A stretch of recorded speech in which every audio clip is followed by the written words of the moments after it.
Akua arrived in Umulu on a dark and stormy night. The wind howled like a pack of wolves, and the rain lashed against the rooftops. The villagers, huddled in their homes, listened to the eerie sound of footsteps approaching through the mud. The door to the local tavern creaked open, and a figure stepped inside, silhouetted against the flickering light of the fireplace.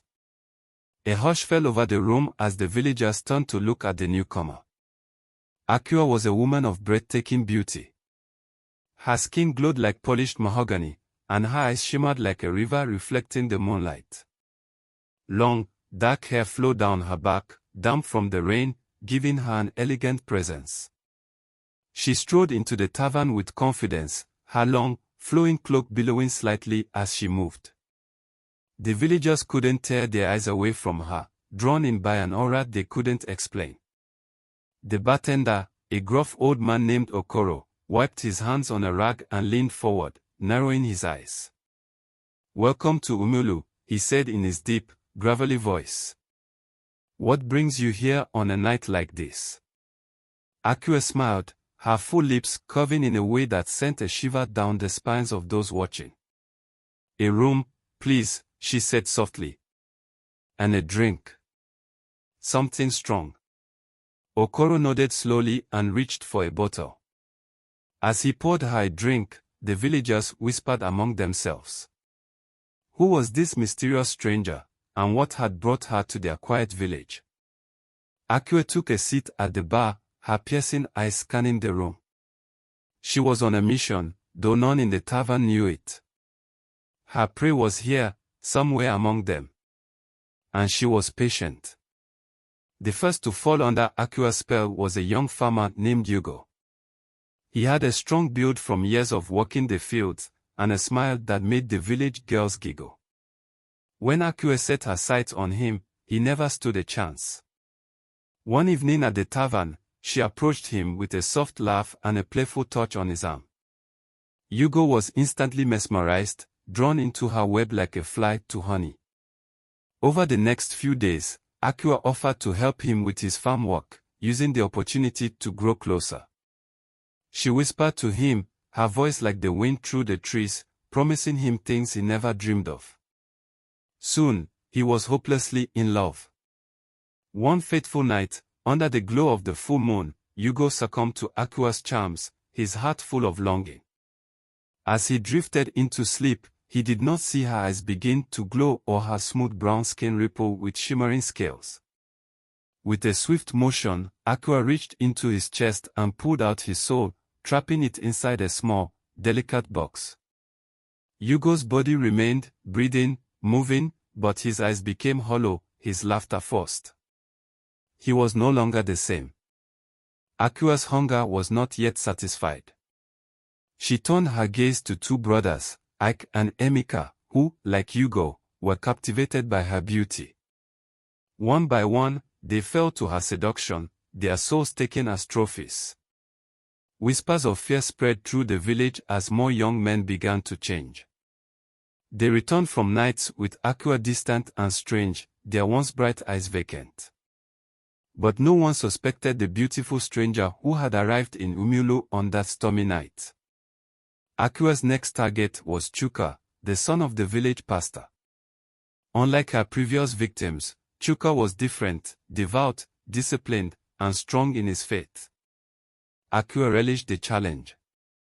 She began attending church services, sitting quietly in the back, watching. She listened to Chuka preach, noting the fire in his voice. Winning his soul would be a delicious victory.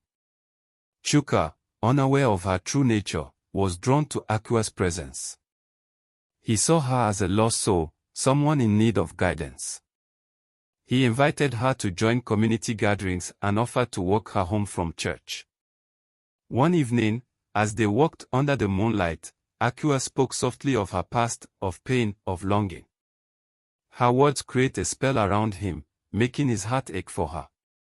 Just as she was about to strike, a bright light flashed in the sky, and a booming voice rang through the air, commanding Chuka to flee. Chuka stumbled back, his eyes wide with fear and realization. He ran to his father, breathless, and told him everything. The pastor's face darkened as he listened. "My son," he said gravely. "Akua is not human," the pastor continued.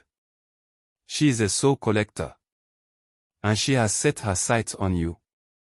Chuka's eyes widened in horror. "What can I do, Father?" he asked, his voice shaking. The pastor placed a hand on his shoulder. "You must be strong, my son. Avoid her at all costs." Chuka nodded, vowing to resist her charms. He strengthened his faith, spending more time in prayer, but Akua was relentless. One night, as he walked home from a prayer meeting, he saw Akua standing under the moonlight, her eyes glowing with unnatural light. Chuka stood his ground. "Akua," he said firmly, "I know what you are. I will not fall to your tricks." Akua smiled, unfazed. "We shall see." She began to sing, her voice weaving through the air like silk. Chuka felt himself being drawn in, but he clenched his fists, whispering prayers under his breath. "Akua, I command you to leave me," he said, his voice steady. "You have no power over me." Akua's song faltered. Her eyes blazed with rage. "You think you can defy me?" she hissed. Chuka did not waver. "I know I can. I have the power of God on my inside." With a scream of fury, Akua's form shifted. Scales rippled across her skin, her fingers elongated into claws, and her beauty twisted into something monstrous. But Chuka did not run. As Chuka's prayers intensified, the air around them crackled with divine energy. Akua's monstrous form twisted in agony, the fire of his prayer burning through her dark magic. The stolen souls, now free, swirled around her like a storm, their whispers growing louder. With a final, ear-splitting scream, Akua was pulled into the earth, vanishing into the shadows from which she came.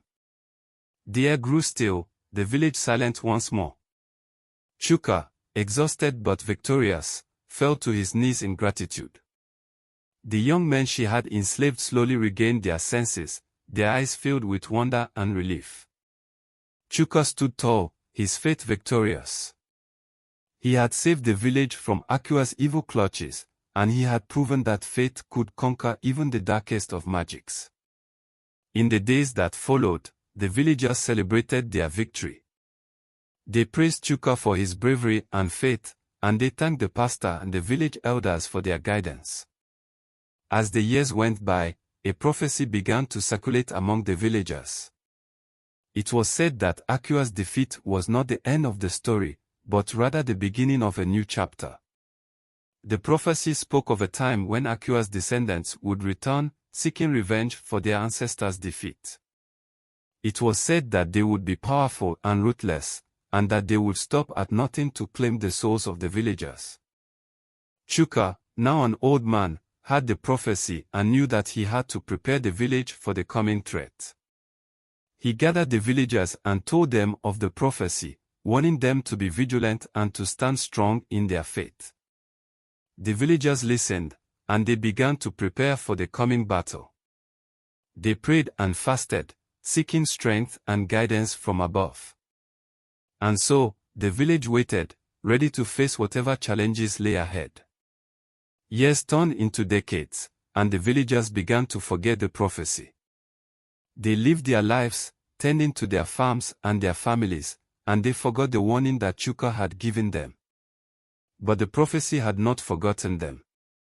Akua's descendants, a group of powerful and ruthless soul collectors, had been watching the village from the shadows. They had been waiting for the perfect moment to strike, and now that moment had arrived.